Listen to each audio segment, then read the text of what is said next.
자, 오늘은 전도서 1장 12절 말씀부터 끝절까지 그 다음에는 이라는 제목으로 말씀을 좀 보도록 하겠습니다. 2003년도에 성공하는 사람들의 7가지 습관이라는 책의 저자 스티븐 코비 박사 여러분 아시죠?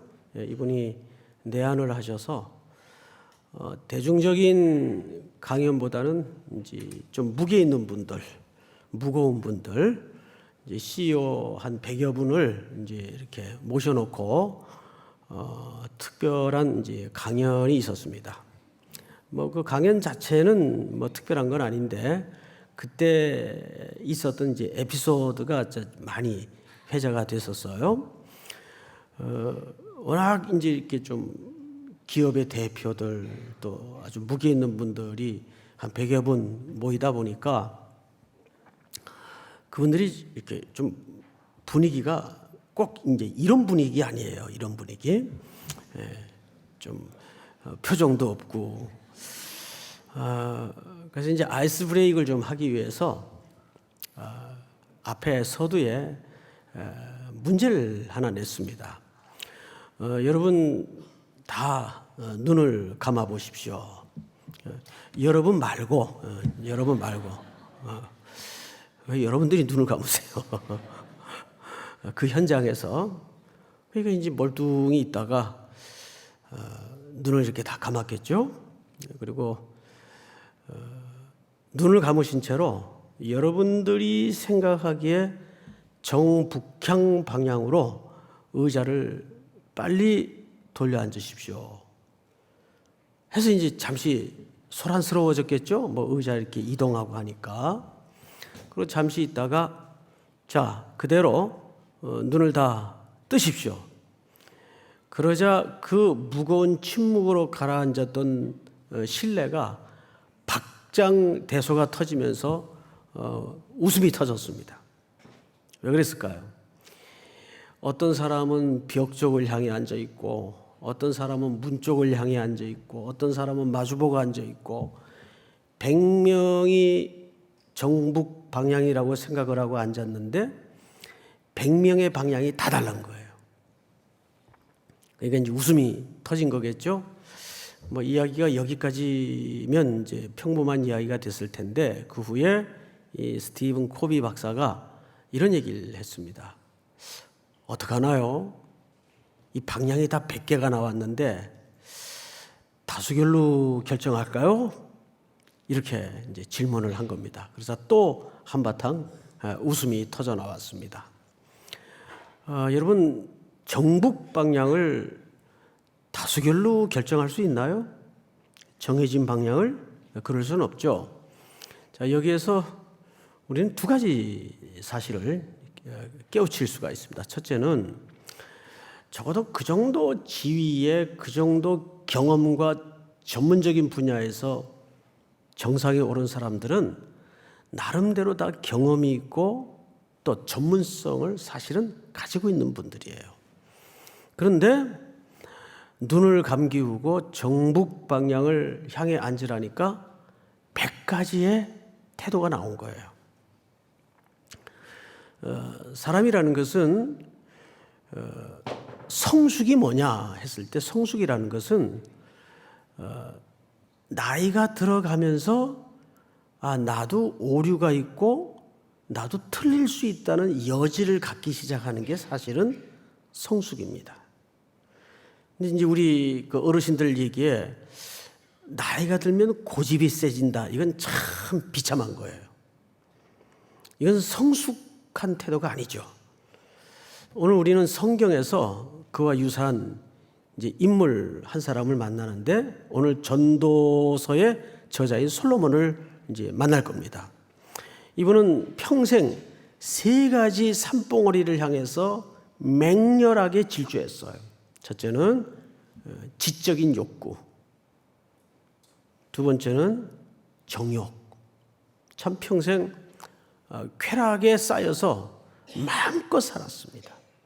그리고 사람이 세 번째는 얼마나 가져야 그 소유의 목마름이 해결될까? 해서 원 없이 가졌어요. 은으로 계단을 만들고 금으로 방패를 만들도록까지 다 가져봤어요. 근데 이분이 그 세 개의 산봉우리를 정복하고 나서 내린 결론이 뭡니까? 자, 2절을 보시면 이렇게 돼 있어요. 전도자가 이르되 헛되고 헛되며 헛되고 헛되니 모든 것이 헛되도다. 무려 이 한 절에 문장의 틀을 깨면서까지 몇 번 강조를 했나요? 5번. 헛되고 헛되며 헛되니 모든 것이 헛되도다. 자, 여러분, 헛되다는 말이 무슨 뜻이죠? 이 헛되다라는 말은 사실 바람이란 뜻입니다. 바람은 잡았는데 손에 쥐어져요, 안 쥐어져요? 안 쥐어지죠. 그래서 이 헛되다라는 말 속에는 두 가지 의미가 있어요. 첫째는 바람 같은 것이다라는 의미가 있고, 두 번째는 거울 속의 나라는 의미가 있어요. 자, 거울 속의 나는 실체입니까? 허상입니까? 허상인 것을 금방 알 수 있어요. 거울을 깨면 같이 사라져버려요. 근데 딱 볼 때는 그 안에 실체라는 내가 존재한 것처럼 속죠. 거울 속에 나는 실체가 아니에요. 상이지 그냥. 솔로몬이 그 얘기를 하는 거예요. 내가 평생 이 세 가지 산을 향해서 다 누려봤는데 헛되고 헛되며 헛되니 모든 것이 헛되도다. 그래서 그는 이제 아주 중요한 질문에 봉착을 하게 됩니다. 3절을 한번 볼까요? 해 아래에서 수고하는 모든 수고가 사람에게 무엇이 유익한가? 자, 앞을 잠깐 보십시다. 자, 결국 솔로몬이 평생에 걸쳐서 큰 질문 하나를 꺼내놉니다. 그럼 무엇이 유익한가? 이 말은 장사하는 사람들의 용어예요. 유익한가라는 말은 유익하다, 해롭다 그런 개념이 아니에요. 장사하는 분들의 용어인데 그럼 뭐가 남느냐 그 말이에요. 뭐가 남느냐. 인생에 결국 남는 게 뭐냐? 자, 그랬을 때 남는 거를 또 다른 말로 우리가 어떻게 표현할 수 있나요? 그러면 영원한 게 뭐냐 그 뜻이에요. 영원한 게. 결국 이 질문이 그러면 무엇이 유익한가를 또 다른 말로는 뭐죠? 그럼 뭐가 유익하냐?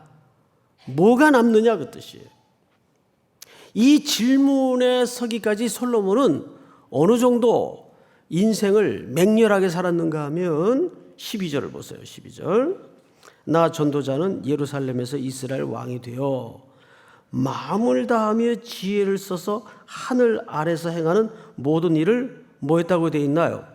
연구했다. 연구했다. 자, 여러분, 여기 연구했다라는 말은 이런 뜻입니다. 어떤 한 문제에 알고자 하는 욕구가 생기면 그 근본을 알 때까지 파헤쳤다 그 말이에요. 저도 이제 우리 제자들이나 목회자들에게 이렇게 새로 부임을 하시면 목회 10계명이라는 그 아주 누구나 알고 있지만 필수적인 꼭 좀 본질을 붙들어야 될 한 10가지를 압축해서 드리곤 합니다. 그 항목 중에 이런 항목이 있어요. 목회자는 어떤 분야, 어떤 주제든지 근본을 알 때까지 공부해라. 이제 이런 이제 항목이 있습니다. 비슷한 개념이에요. 솔로몬은 연구하여 그랬다라는 말은 근본을 알 때까지. 그래서 열왕기상에 우리가 주일날 강의를 통해 기억을 하고 있겠지만 세계 각처에서 솔로몬의 전문적인 지식을 정말일까 하고 살피기 위해서 방문을 하곤 했습니다. 그 유명한 스바 여왕이 바로 그 중에 한 명이죠. 자, 그 다음에 무슨 표현이 있는가 하면 12절에 13절에 연구하며 살핀즉 그런 말이 살핀즉 이 살폈다는 말은 이렇게 리서치하거나 조사했다 그런 의미가 아니에요. 이 원문을 보면 이런 뜻입니다. 왜 우리 역대 대통령 중에 한 분이 그 뭐 부하 직원이나 아래 사람이 뭐 이렇게 기한을 해보거나 뭘 갖고 오면 그 말 습관에 이런 말을 자주 쓰는 역대 대통령 한 분이 계셨어요. 그거 내가 다 해봤어. 누군지 아시겠죠? 그거 내가 다 해봤는데 그 뜻이에요. 그러니까 여기서 살폈다라는 말은 정확하게 다 해봤다 그 말이에요. 솔로몬이 안 해본 게 없다는 얘기예요. 자, 그 다음에 성경을 또 보십시다. 이는 괴로운 것이니 하나님이 인생들에게 주사 수고하게 하신 것이라. 자, 이 결과 그는 무슨 얘기를 하냐면 17절을 우리 한번 같이 보도록 하죠. 전체가 같이 읽습니다. 17절 시작. 내가 다시 지혜를 알고자 하며 미친 것들과 미련한 것들을 알고자 하여 마음을 썼으나 이것도 바람을 잡으려는 것인 줄을 깨달았도다. 네, 결국 솔로몬이 무슨 얘기인가 하면 다 이게 미친 짓이더라. 미친 짓이더라. 여러분 그 삶은 달걀과 날달걀의 차이가 뭔지 알죠? 겉으로 보면 구분할 수 있어요, 없어요? 깨는 거 말고 구분이 안 돼요. 그런데 낡은 이랜다. 날달걀과 삶은 달걀을 구분하는 방법이 간단한 방법이 있어요. 아시죠? 어떻게 하는 겁니까? 잘 아시네요. 이게 돌려보면 삶은 건 돌면서 서서히 서요. 신기하게. 그러면 삶은 건 돌려보니까 서더라. 그러니까 여기까지만 알면 되는데 어떤 집요한 사람이 이게 왜 서냐? 그걸 연구를 했어요. 그래가지고 이게 왜 서는가에 대한 논문을 썼네요. 무려 300페이지짜리 논문을 썼어요. 그걸 제가 다운받아가지고 저도 미쳤지. 읽다가 집어던졌어요. 무슨 소린지 모르겠어요. 이게 그냥 수학 공식을 전부 동원해서 제가 이과가 아니거든요. 머리가. 그렇다고 문과냐? 그것도 아니에요. 근데 뭐 썼는데 못 알아먹겠어요. 근데 그걸 300페이지 가까운 글을 써놨더라고요. 어떤 분이. 그런 거 보면 제가 이제 가끔 그런 얘기를 하지만 박사라는 건 딴 게 아니에요. 그거밖에 모른다 그 뜻이에요. 사실은. 저도 이제 벽 한 면에 논문들을 많이 수집을 해놔요. 근데 그걸 하나하나 가끔 뽑아서 이제 참고하려고 읽다 보면 별의별 박사가 다 있어요. 산삼 박사, 칡 박사, 심지어는 무슨 쥐 주둥이 박사도 있어요. 그걸로 진짜 논문 쓴 사람이 있어요. 평생 그 쥐 주둥이만 가지고 연구를 한 거예요. 얼마나 인간들이 웃겨요. 근데 여기 솔로몬이 이 아주 촌철살인의 문장으로 다 미친 짓이다. 다 미친 짓이다.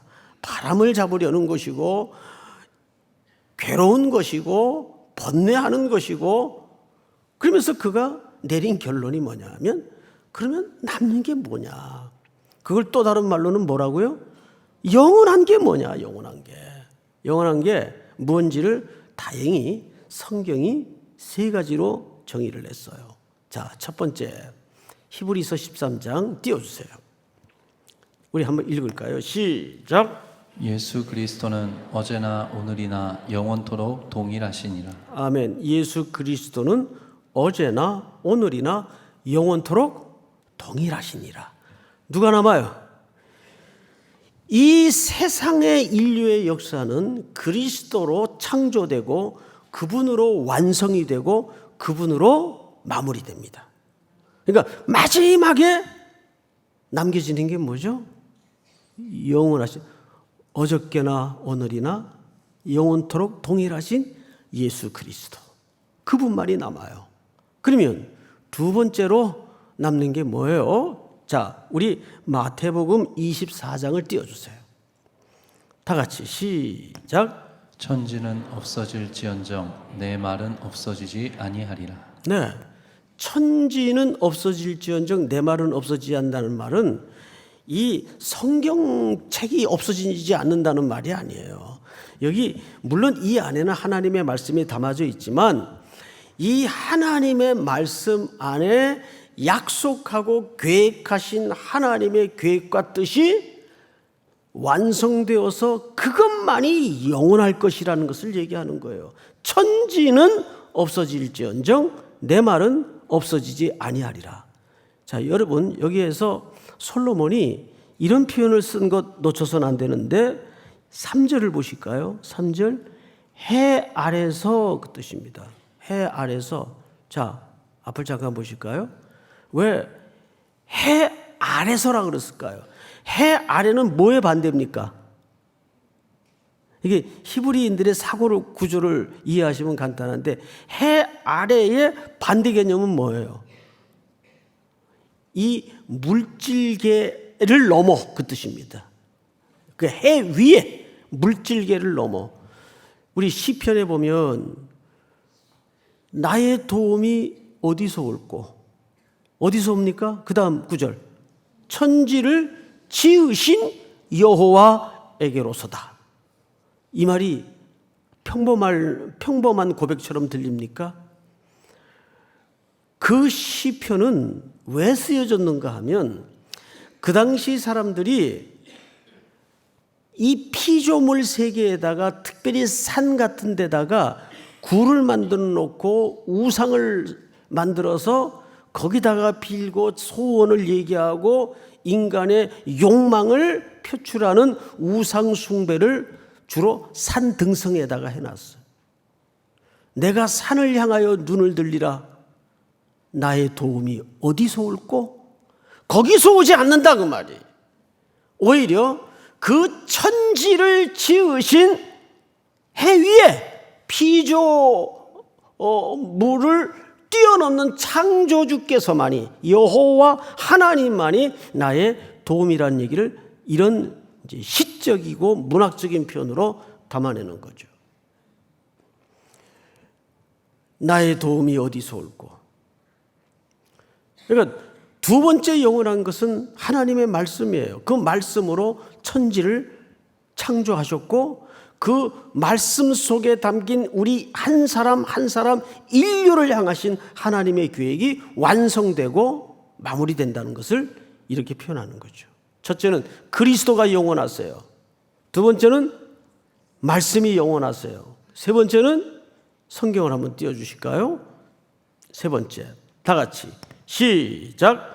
이 세상도 그 정욕도 지나가되 오직 하나님의 뜻을 행하는 자는 영원히 거하느니라. 자, 이 세상도 그 정욕도 지나가되 그럼 뭐가 영원하다는 거죠? 하나님의 뜻을 행하는 자. 하나님의 뜻을 행하는 자가 영원하대요.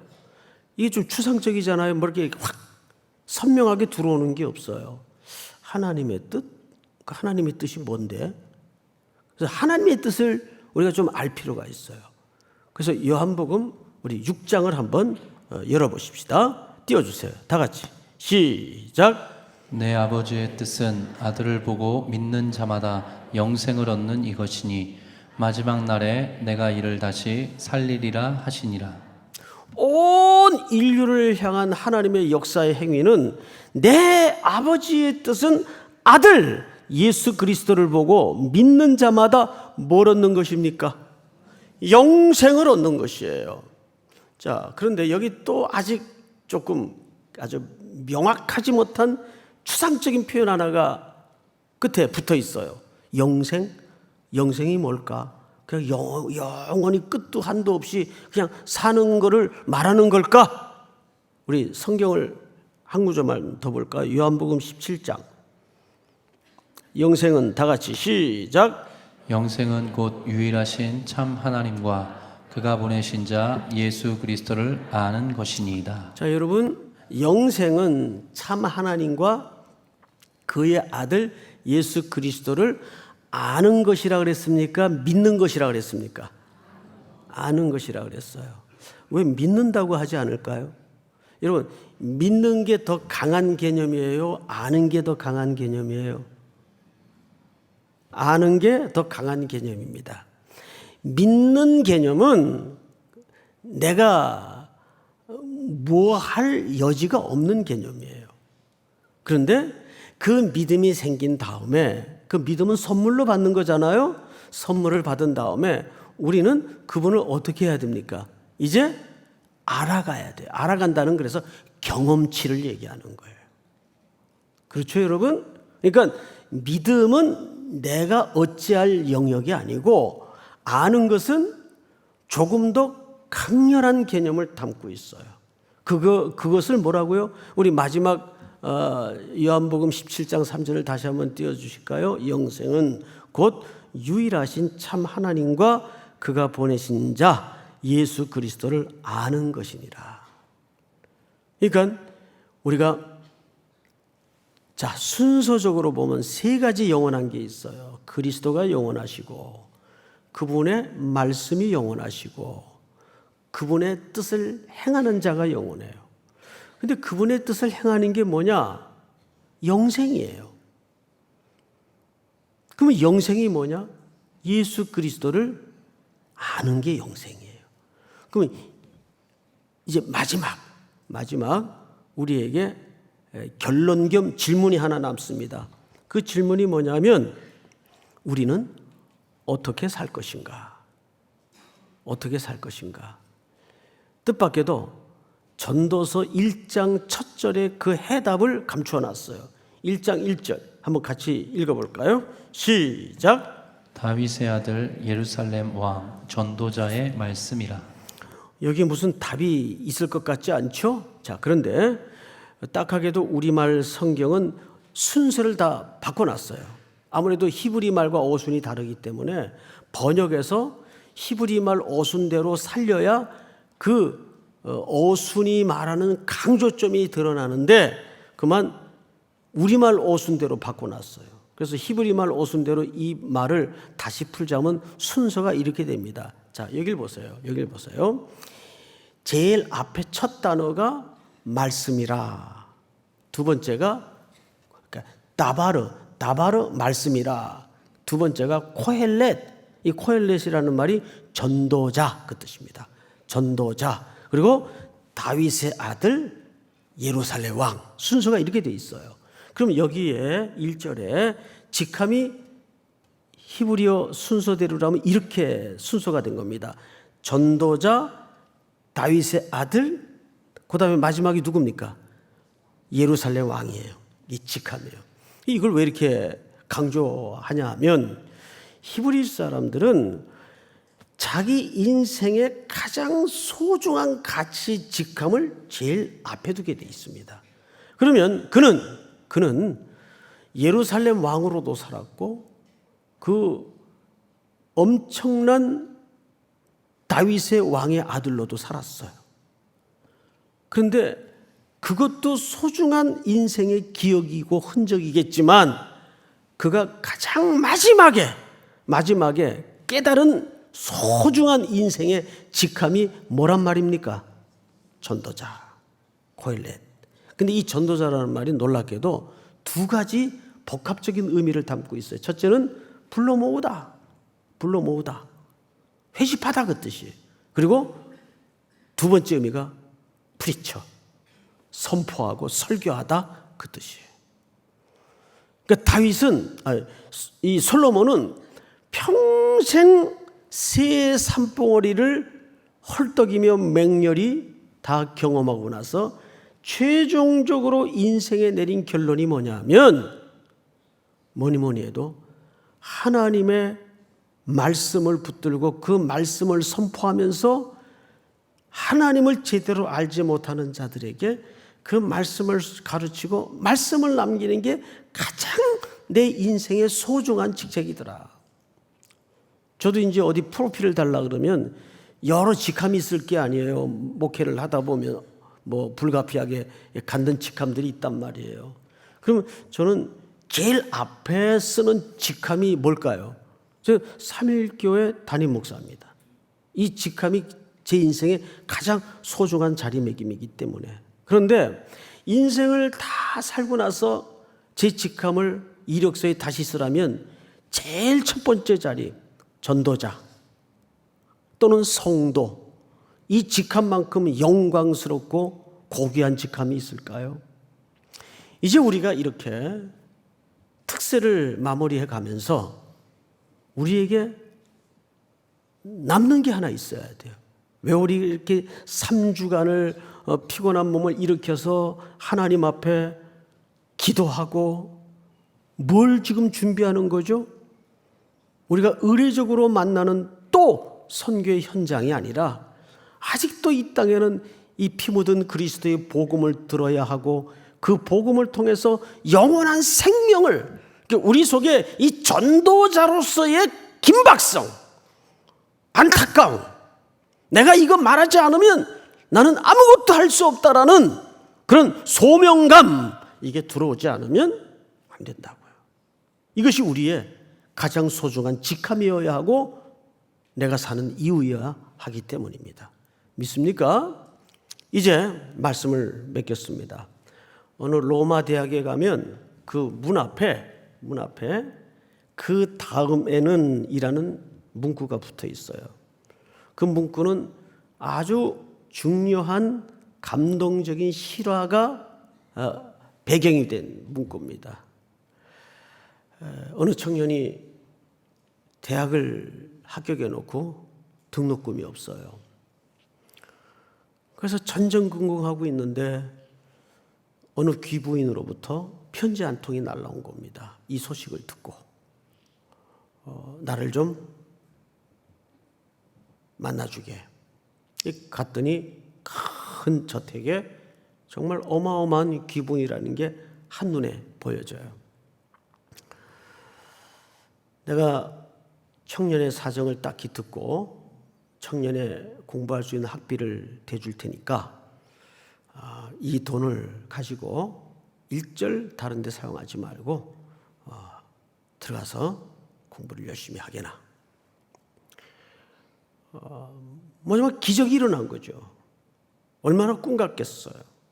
얼마나 감격스러웠겠어요. 저를 90도 허리를 꺾어서 절을 하고 감사합니다. 다시는 이 은혜를 제가 잊지 않겠습니다. 그리고 이제 나오는데 잠깐, 자네 그 돈을 가지고 공부를 하고 나면 뭘 할 거지? 빨리 직장 얻어서 취직을 해야죠. 그것도 좋은 계획이네. 그 다음에는 어느 정도 돈이 모이면 아름다운 자매도 만나서 결혼을 하겠죠. 그 다음에는 그리고 가정을 이루면 아이들도 나올 거고 아이들을 잘 키워야 되겠죠. 그 다음에는 이 그 다음에는이라는 질문이 끝없이 이어집니다. 그 나중에는 늙겠죠. 그 다음에는 그 다음에는 죽겠죠. 그런데 거기서 이렇게 천둥 같은 깨달음이 이 청년에게 온 거예요. 내가 결국 그 죽음의 끝을 위해서 이렇게 애타하고 이 공부를 하려고 했던가. 그 귀부인이 아주 독실한 크리스찬이었어요. 거기서 이 청년에게 복음을 전합니다. 그리고 이 청년은 복음을 받고 정말 훌륭하게 공부를 해서 그 대학의 학자가 돼요. 그리고 그 앞에다가 모든 입학하는 청년들에게 그 글귀를 볼 수 있도록 그 다음에는 무엇이 영원합니까? 사랑하는 성도 여러분, 우리는 이제 이 특세를 하는 가장 소중한 목적은 선교를 위해서입니다. 생명을 구원하고 예수 그리스도의 계획과 뜻을 이 땅에 펼쳐내는 일 외에 남는 것이 없습니다. 영원할 것이었습니다. 우리 평생을 살아가면서 여러 가지 직함을 누리고 가지고 살 수 있지만 하나님의 백성들의, 우리 삼일교회 성도들의 마지막 최종적 직함은 뭘로 자리매김해야 합니까? 저도 담임 목사가 최종적인 직함이 되어서는 안 돼요. 전도자. 할렐루야. 이 귀한 평생의 제목이 다시 한번 오늘 이 새벽에 확인되는 은혜가 있기를 주의 이름으로 축복합니다. 우리 시간 다 같이 한번 통성으로 머리 숙여 기도합시다. 기도하는 가운데 또 안수받기 원하는 분들은 주저하지 마시고 나오시기 바랍니다. 두 가지 제목을 놓고 기도합니다. 하나님, 내 평생 이런저런 많은 직함을 살아가지만 그 일터에, 그 현장에, 그 삶의 곳에 나를 두신 이유는 전도자로서의 삶인 줄을 믿습니다. 이제 이 새벽이 맞춰지면 이제 선교를 위해서, 또 우리 국내 선교, 해외 선교를 위해서 자기가 가야 할, 밟아야 될 땅, 만나야 될 영혼을 위해서 우리 간절한 마음으로 주여 한번 부른 다음에 소리내서 통성으로 나가서 기도합니다. 주여, 사랑하시는 아버지 하나님 감사합니다. 오늘 이 새벽에도 우리의